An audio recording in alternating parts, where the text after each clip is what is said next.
página 32. Los persas, Oma Katouzian, 2009. Irán antiguo, medieval y moderno. Capítulo 1. Mitos, leyendas e historia antigua. Esto dice el Señor a su ungido, a Ciro, de cuya diestra me atrevo a someter naciones ante él y a despojar a los reyes de sus armaduras.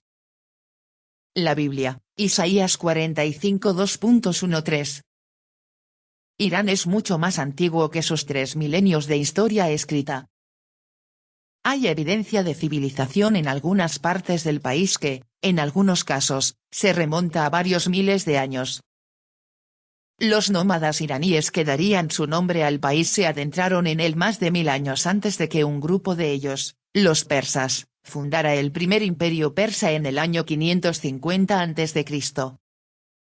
Mitos y leyendas ricos, complejos y elaborados se desarrollaron en esos periodos anteriores, antes de que los medos fundaran el primer imperio iraní, que a su vez fue derrocado y reemplazado por el primer gran imperio mundial, fundado por el persa iraní Ciro el Grande. 1.1. Mitos y leyendas. Los antiguos mitos iraníes son vastos, variados, ricos y coloridos. Tienen su origen en antiguas tradiciones indo-iraníes, representadas a su vez por antiguos cultos indo-iraníes. Los desarrollos posteriores de la mitología persa han dado lugar a un corpus de mitos, leyendas e historia legendaria que se supone se recopiló en el Kodainamag durante el período sasánida, 224-651 después de Cristo. Este se ha perdido, pero los relatos posislámicos, tanto escritos como orales, basados en él contienen la totalidad o parte de los antiguos mitos y leyendas preislámicos. Su fuente más conocida y completa en el nuevo persa, postislámico, es el Sanamé, el libro de los reyes, que existe en la versión que Ferdowsi hizo del libro en poesía persa. El Sanamé se compone de 3 ciclos, el Pisradillan, el Keyanillan y el Sasánida. El primero, que comienza con el amanecer de la humanidad y el Pisradillan, es pura mitología. El siguiente ciclo describe el reino iraní de Keyanillan, la larga historia de una época heroica en la que el mito y la leyenda se combinan para producir una epopeya antigua. Los 2 primeros ciclos del Sanamé se centran en el este de Persia, mientras que el tercero se centra en el sur y el oeste. Mezcla historia y leyenda a la vez que ofrece un relato de la historia de la monarquía sasánida, la última dinastía persa antes de la conquista árabe. 1.2. El amanecer del hombre. El primer ciclo del Sanamé comienza con el nacimiento de Kiumars, Geyomard. Según Ferdowsi, fue el primer rey del mundo, antes de que Irán se constituyera como un país independiente. Vestía una piel de leopardo y gobernaba tanto a humanos como a bestias. Otras fuentes lo describen como el prototipo humano creado por el dios de la luz y el bien, Ahura Mazda, pero asesinado por el dios de la oscuridad y el mal, Ahriman, el primer hombre y la primera mujer mortales nacidos de la semilla de Kiumars. El siguiente rey, Siyamak, es por lo tanto hijo de Kiumars, según Ferdowsi, o hijo del primer hombre y la primera mujer mortales, según otras fuentes. Jamsid, descendiente de Siyamak, es una de las figuras más conocidas de la mitología iraní, sobre todo por la copa de Jamsid, o Yam-e-Yam, metáfora poética de una visión cósmica del mundo, que a menudo se utiliza como tal en la poesía clásica persa. Posee el far o gracia divina, prueba de un gobernante justo y legítimo, véase la introducción. Gobierna una sociedad feliz y libre de problemas, con tanto éxito que se extralimita y exige ser adorado como Dios. Así, pierde la gracia divina, que, como se señala en la introducción, puede perder un gobernante si se vuelve injusto o se atribuye la divinidad. Y la pérdida de la gracia permite a Zaak, Daak, atacarlo, derrotarlo y reemplazarlo como gobernante del mundo. Zaak finalmente encuentra a Jamsid en el mar de China, donde se ha refugiado, y lo corta en 2. Zaak también resulta ser injusto y gobierna opresivamente durante 1000 años. Hace matar a muchos jóvenes y arroja sus cerebros a las 2 serpientes que han crecido sobre sus hombros. Surge la resistencia y la revuelta contra el gobierno de Zaak, liderada por Fereydun, o Faridun, y Cabe el Herrero, quien ha perdido a todos sus hijos menos uno a manos de las serpientes de Zaak. El bendito Fereydun nace con la gracia divina destinada a destruir a Zaak, quien una noche sueña que un héroe a punto de nacer llamado Fereydun lo derrocará. Los hombres de Zaak encuentran al padre del recién nacido, Abdin, y lo matan. Pero la madre del bebé, Faranak, la primera heroína persa, huye con él. La historia es comparable a la del nacimiento del niño Jesús, en el contexto de la masacre de recién nacidos perpetrada por el rey Herodes, quien había tenido un sueño similar sobre el nacimiento de Cristo.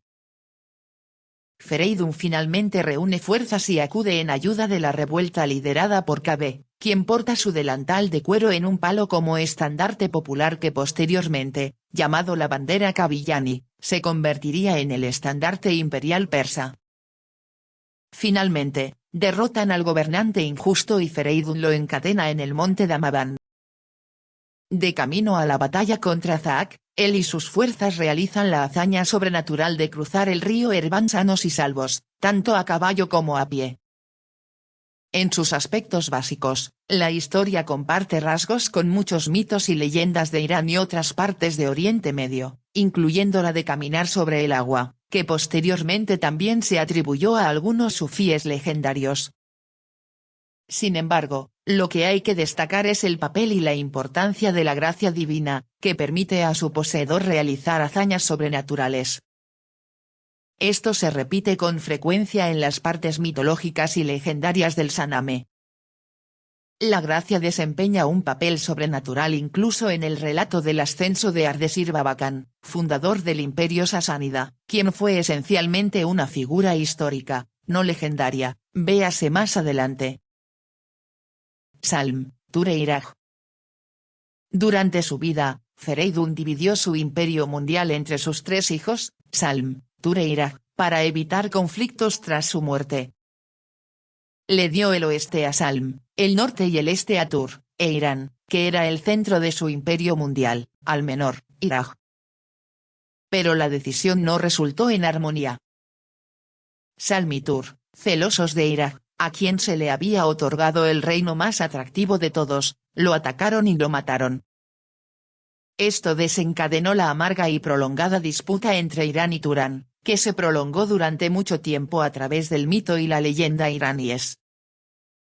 Desde Qumars hasta Jamshid y Fereydun, el mundo entero, no solo Irán, está gobernado por los Pisradillan y sus antepasados. Pero a partir de ahora, la historia mitológica se centra en Irán y sus vecinos. Esto desencadena una larga disputa entre iraníes y turanios. El nieto de Iraj venga su muerte en los turanios más tarde, el gobernante turanio Afrasiyab ataca Irán y obliga a los iraníes a retirarse. Ambos bandos acuerdan la paz y deciden resolver la disputa fronteriza permitiendo que Aras, el arquero iraní más hábil, dispare una flecha para marcar la frontera entre ambos reinos. Poniendo toda su fuerza vital en acción, Aras dispara hacia el este desde la cima del monte Damavand. La flecha vuela desde el amanecer hasta el mediodía y aterriza junto al río Oxus, que a partir de entonces se convierte en la frontera entre ambos países. Mientras tanto, nace Zal, hijo de Sam, gobernante local de Sistán y principal paladín del reino. Zal es albino y Sam, temeroso de convertirse en el blanco de las burlas, lo abandona en el desierto. El niño es descubierto por el pájaro mágico Simorg, quien lo acoge y lo cría junto con sus crías, y lo devuelve, ya adulto, a su padre, quien ahora lamenta haberlo abandonado y lo busca siguiendo una profecía revelada en un sueño. Más adelante, como veremos, Simorg desempeña un papel importante en el nacimiento de Rostam y la tragedia de Esfandiyar.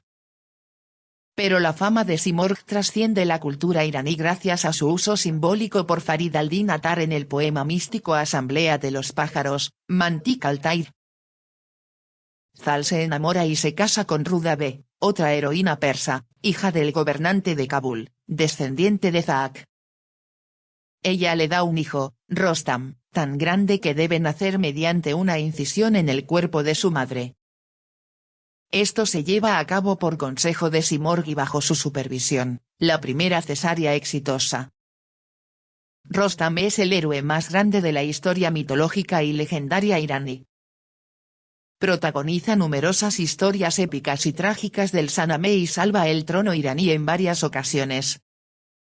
Lucha y mata a su propio hijo, Sorab, nacido y criado en ausencia de su padre. Ambos se reconocen solo cuando ya es demasiado tarde.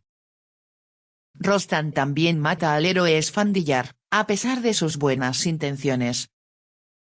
Una de las hazañas más famosas de Rostam es su paso por las 7 pruebas, Afghan. El diablo en forma humana seduce a Kikabus, el frívolo emperador Keyani de Irán, para ir a Mazandaran, donde es capturado por el demonio blanco, Dibe-Sefit. Rostam se propone liberar al emperador a lomos de su incomparable corcel, Rax, quien también posee atributos mitológicos, y en su camino pasa por 7 etapas mortales hasta encontrar y matar al demonio blanco y liberar a Kabus. Kikabus es hijo de Kikobat, quien, por lo tanto, es el fundador del linaje de Keyanian, que significa jefe o rey, con quien comienza el segundo ciclo de Sanamé. Página 35.